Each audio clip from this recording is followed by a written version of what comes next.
This is probably the last sort of live one I'll do for now, and I'll do some other training videos. It's been really fun to think about. I started, you guys know, the Not So Empty Nest Syndrome is a book I started writing 8 to 10 years ago, got it about 90% written, and then just never did it. I got you through high school while you're still on my couch. And that has moved into something I'm calling the flexible home economy, equitable exchanges when cash is tight and life is weird, which I thought was really apropos for these times right now. And since our last meeting 2 or 3 weeks ago on this, really interesting twist that it's just not hyperbole or abstract. I'm actually having to take this whole system out and brush it up and adapt it, because now I've got my oldest daughter from New York 2 weeks ago said, "Hey, I'm buying a one-way ticket to your house." So I've got another daughter living, so she's she's not employed. I got another one.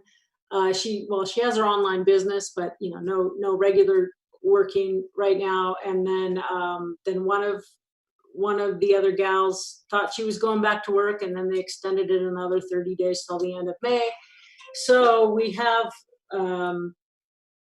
just an interesting situation where I've got to go, okay, we're all cohabbing here at the Dayton compound, and how are we going to make this work at a time when, where actually cash is going a long way for me right now, when I've got some liquidity issues of deals that just money got stuck. That's starting to break through actually right now. But it's like, this is a time when I would really appreciate everybody paying their part of the cash, because that helps me pay the hard costs that I have.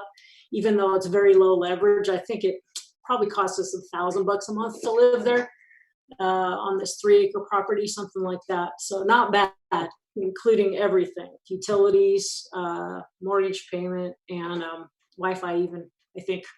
So not bad, but so it's interesting how I'm actually brushing this off, and we're getting it out and using it and adapting it now that it's not like just parents and children.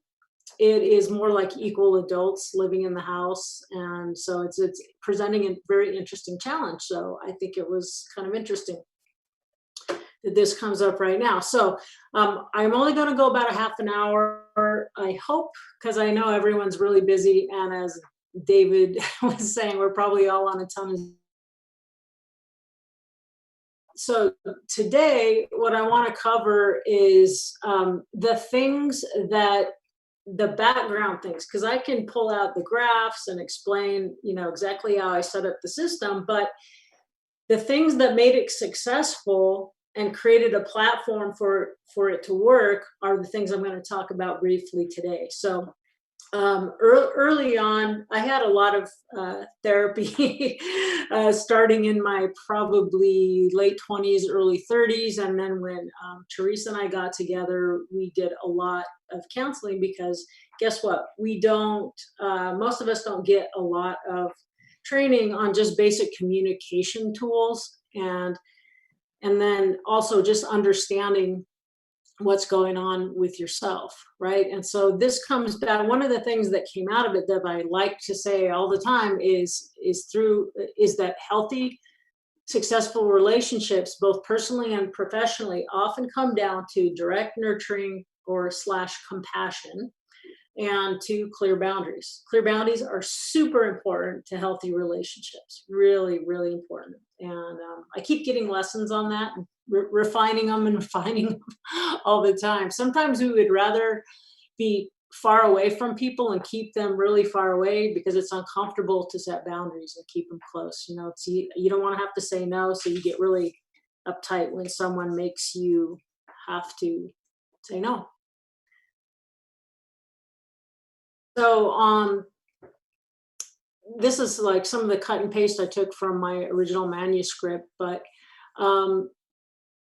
I guess if you don't, it all starts down with the individual. Like when we were doing a lot of couples counseling, it's like the individual has to be working their own stuff just as hard as they're working on their relationship. So basically, you can't be that rigid. If there's anything that you have a lot of resistance to, you have to be able to look at it, have it come up, heal it, love it, and pass it on. So once you have that understanding, then when you get triggered, something comes up, you know what it is, you know where it came from, and you can move through it instead of getting stuck and angry or dissociate from the whole situation. I can feel for a lot of people that are kind of stuck in close quarters right now because any unresolved emotional issues really get, and the family dynamics that are not healthy really get amped up right now. So I can, I can feel for people. It's getting in some instances pretty tough. But anyway, you have to be able to be flexible, right? So I would say, instead of doing a ton of traditional therapy, we've more recently in this last year, in 2019, there's other techniques that are a lot quicker, and it's called EMDR, and there's other types of things that help people move pretty quickly. You're not signing up for years of therapy, things like that. So, but it's super important to be able to see, understand, where you're coming from, because you have to be able to look at your own stuff and work on it, because the reality is anytime that something's coming up, if I'm angry at my spouse, for instance, something happens and I get, the thing is this big and I get this angry, then there's a pretty good chance that 20%, there's a rule of thumb that we learned, is 20% is what really happened with your partner.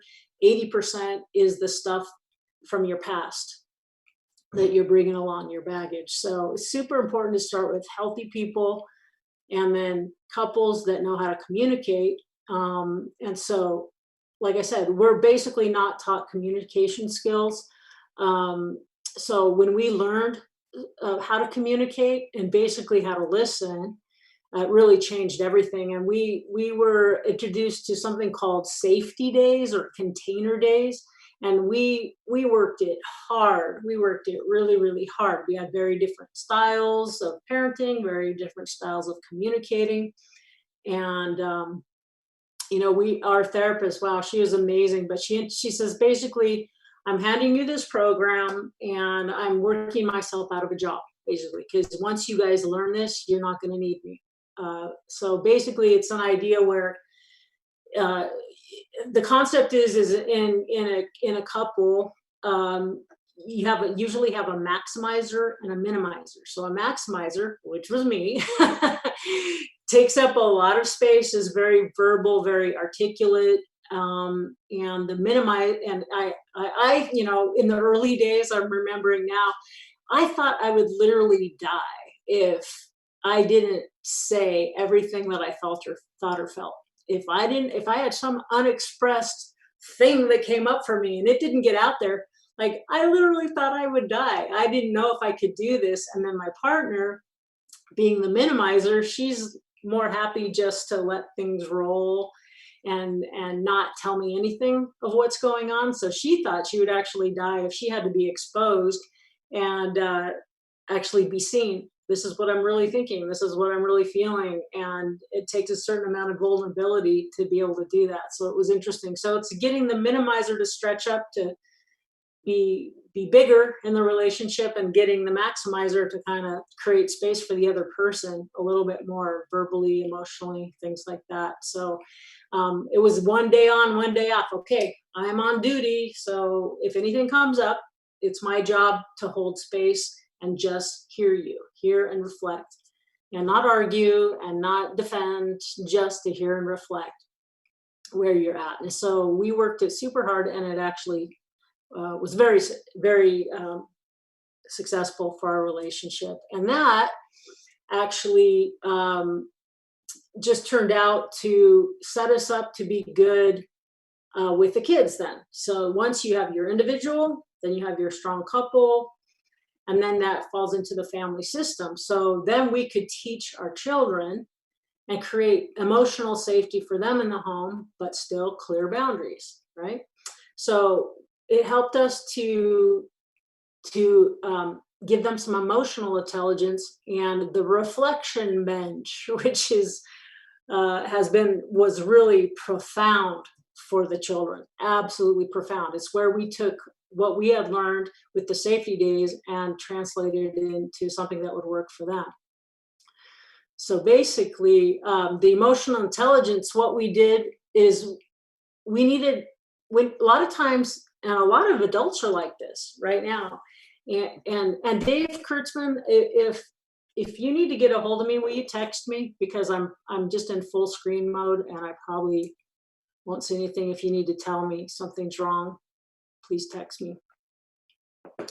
But anyway, so at the end of every day, so we got the 4 kids, then we got the homework. They got the tubbies, we got the homework, we did the reading time, we did dinner, and then when we did story time, and then it would be time for bed. And 4 kids, were in 3.5 years of each other, because I just boom, boom, boomed them like that, 3 in a row. And then Therese had one that was the same age as my middle one. So we had 4 kids that were no more than 3.5 years apart from the oldest to the youngest. So it was a big operation.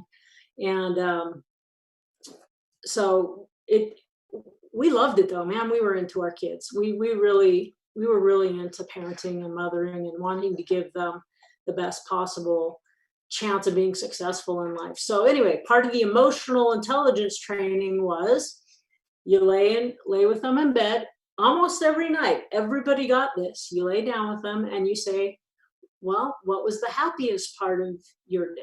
And they would get to tell their little stories. So then they understood happy or glad. There are 4 basic core emotions that they need to be able to identify. And then we would ask them, what was the saddest part of your day? And they would tell a little story about that. And so it made them go, I was happy. I recognize that one. Sometimes adults don't even know when they're sad. A lot of us, for different reasons. So then they learn to define sad and like, oh yeah, that makes sense. That does sound really sad. And what made you mad today? You need to know anger, and it's a very important one that in a lot of cultures, it's like, no, let's contain that. That's very messy. That's sticky. Nobody knows what to do with anger. That's a really big problem, learning how to process that in a healthy way. And then another one is, what's the scariest part of your day? What's made you scared? So those are the 4 big ones: glad, sad, mad, scared. So every day, every night, we heard little stories, and they were forced to think, and identify these feelings and get really to where that was supernatural for them. Not supernatural, but very natural for them to do. So then that set them up to be good at the reflection bench, right? So it was an old piano. It was an old bench. Was it an old piano bench? About the same size, sat in the corner of one of our little rooms. And if any 2 people had an argument, and with 4 kids in that little range, you can imagine there was a lot of things that went on. They had their little alliances a lot of times, and then they had their arch enemies and things like that. But if anyone came up and they were having a fight or some sort of scrap, okay, go sit on the bench. And they're like, no, they really would have rather been whipped, scalped, sent off to bed, starving, than have to sit there against the person that they just hated, beyond all, someone that they just couldn't stand at all, especially right at that second. They had to sit there next to them. And of course, they got as far away as they could to sit on the very edge, so they weren't like super close to the person. So the gig was, nobody's getting, spanked or yelled at or whatever, but to get off the bench, and we didn't go to your room or whatever. It was like, to get off that bench, then each of them had to do the following. They, number 1, had to acknowledge what their part was. How did I help create this situation or contribute in some way to the disagreeable event that happened? So what's my part in it? How did I help create this or attract this or whatever? Number 2, they had to learn to listen. They had to listen and paraphrase back or reflect back what that person said. Okay, so the one kid gets to take their turn, just like we did with our safety days, taking turns. Okay, so this happened, and from your perspective, that this is the way it happened, and when I did this, that made you feel sad, or that made you feel angry. And they would have to go, yeah, that makes sense. So they had to acknowledge their own part and hear and accurately reflect back from the other person what that other side's experience was. So this did three things. So first, they actually had to know what they were feeling and have words to express it, thus going back to that emotional intelligence that we worked on, oops, quite a bit. Secondly, it supported the idea that we're all basically responsible for our own emotions and a lot of the situations that we get involved in, even if it doesn't seem like it. So it forced them to develop just a lot of personal awareness into their inner world and their own motivations, and they learned that there's the thing that happened, and then there's my reaction to the thing, and they're not the same thing.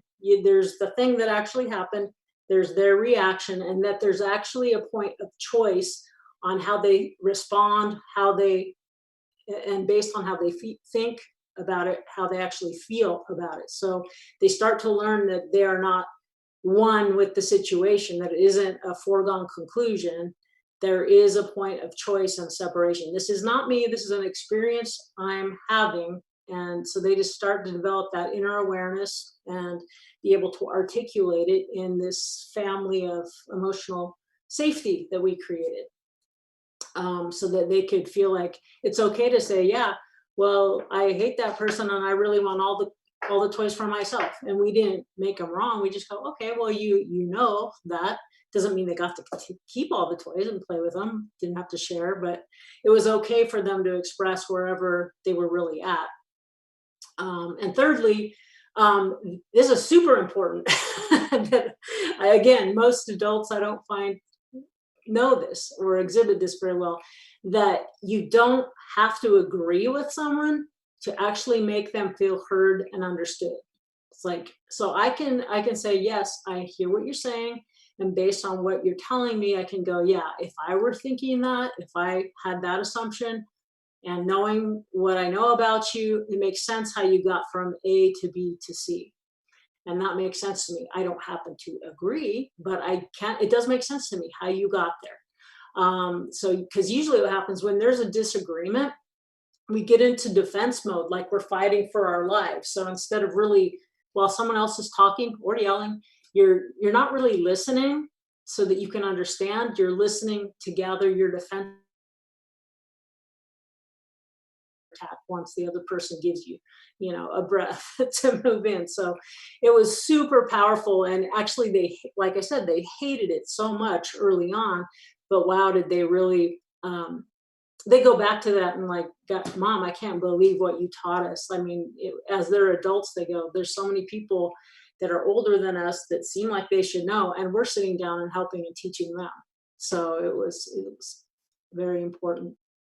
Okay. And then lastly, and so we took a parenting class that I told you that was offered through the elementary school, some Title VII funding program, and that was really important in adding several things. The only two I'm going to talk about now is the agenda and family meetings, because as I'm right now helping to redefine, and it's not a top-down approach.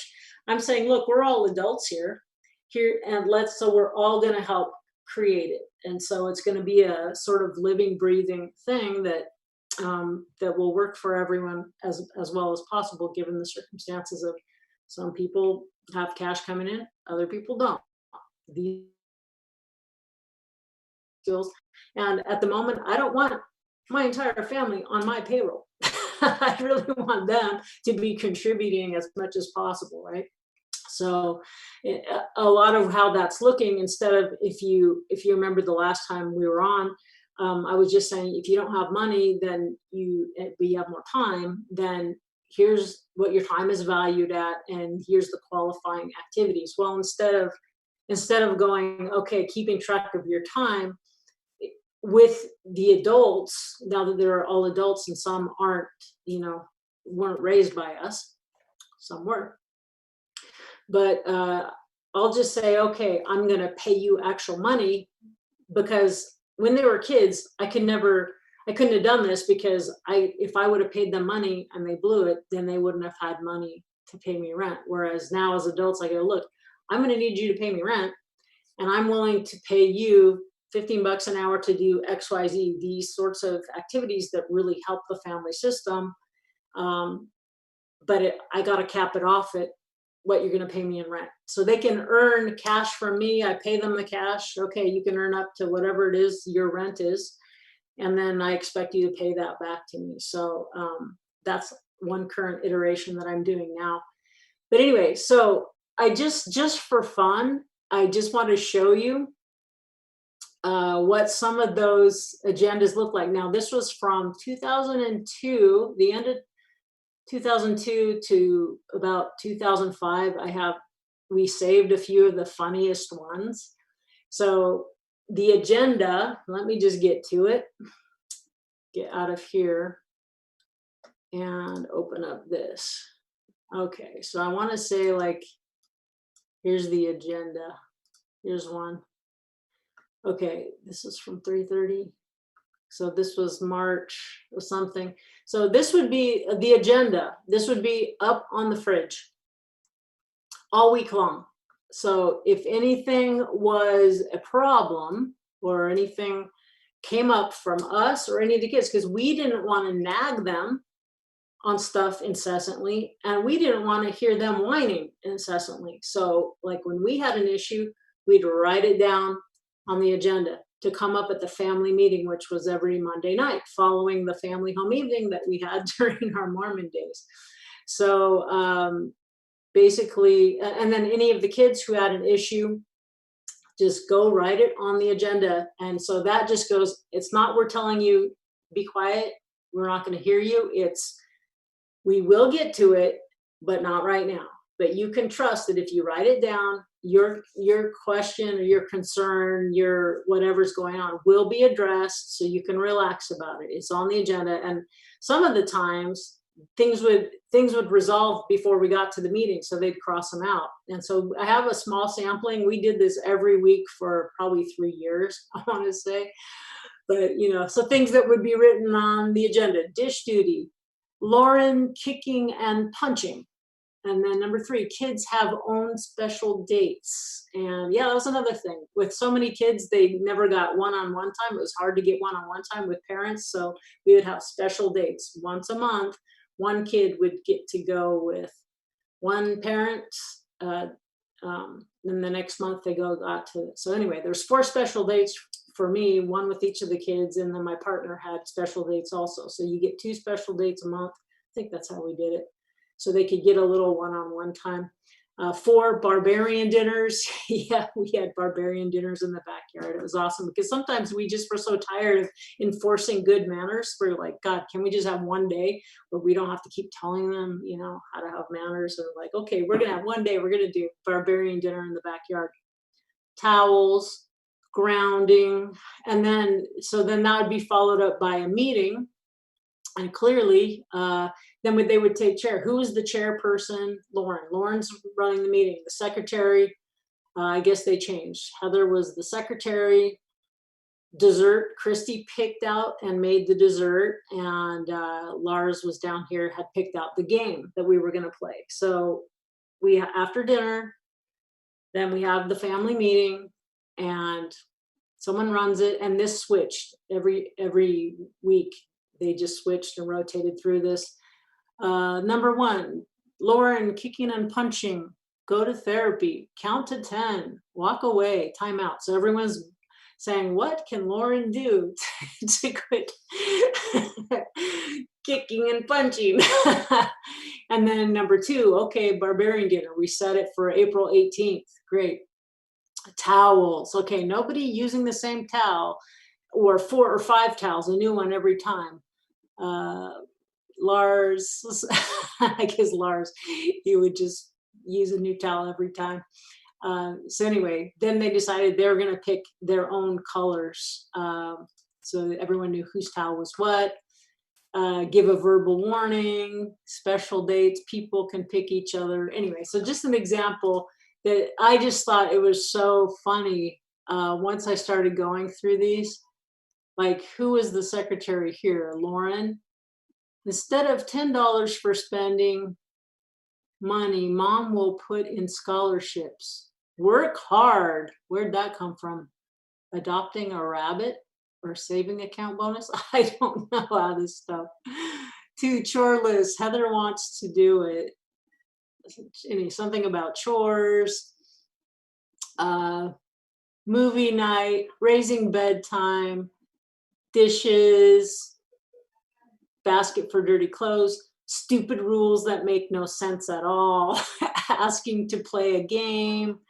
Heather is still putting stuff on my bed. Blah, blah, blah. Christy kicking my butt and making a bruise. That was hilarious. Oh, gosh. So then, yeah, there was a couple super funny ones. Consequences for taking towels that aren't yours, consequence for bad words, family business ideas, Knott's Berry Farm. We want to go to Knott's Berry Farm. I love this. Christy was the secretary for this one. This, like, when I was finding these, it was so funny. If I get caught wearing somebody's clothes, I'll take it out of allowance or whatever, something like this. Now, here's new consequence for bad words: $5 per bad word and grounding, or put it into tithing. You have to make a donation to a charity.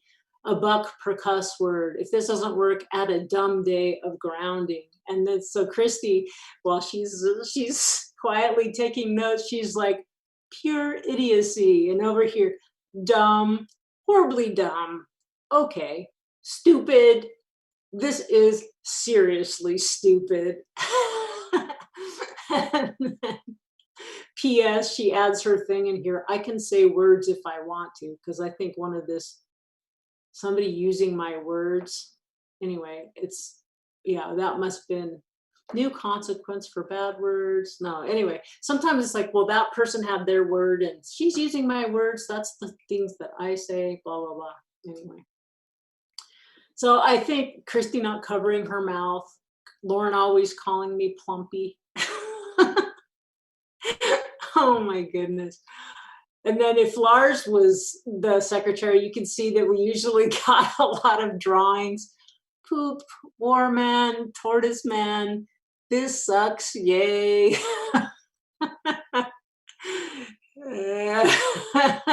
Right now, Christy has a warning to cover her mouth when she coughs or sneezes.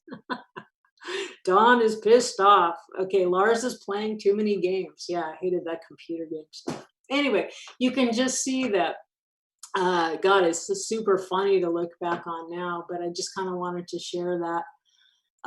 So that's all I had really for today. I just wanted to be a quick little thing. Let's see if anyone else is on here and wants to say anything. I think we mostly are off on here, but anyway, I appreciate you being here. This is just a little pet project of mine. Now, this summit that's coming up in October, I've really put it on as a tentative one, just so you know. I'm not really sure if we're going to be able to hold it.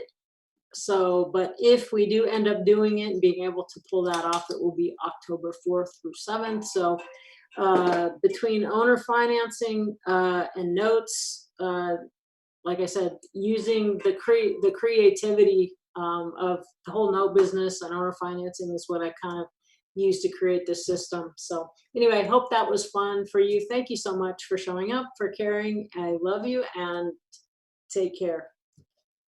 Till next time. Bye-bye.